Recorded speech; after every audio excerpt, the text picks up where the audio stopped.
Buongiorno, siamo all'azienda Le Rive di Ponte di Piave, siamo in compagnia di... Io sono Silvia, buongiorno, io rappresento la cantina.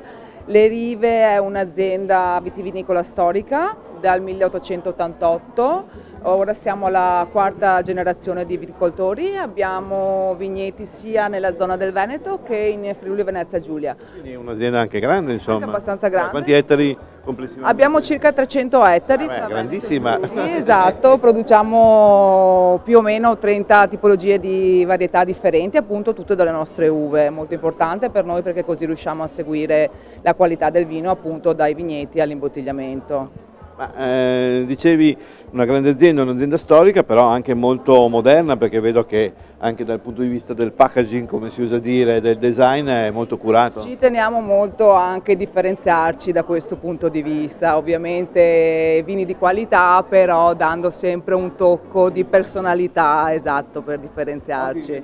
Oggi abbiamo sia il Raboso Passito del 2018, dopodiché presentiamo il nostro Malanotte di OCG del 2016 e il nostro Bramo Raboso marca Trevigiana del 2017.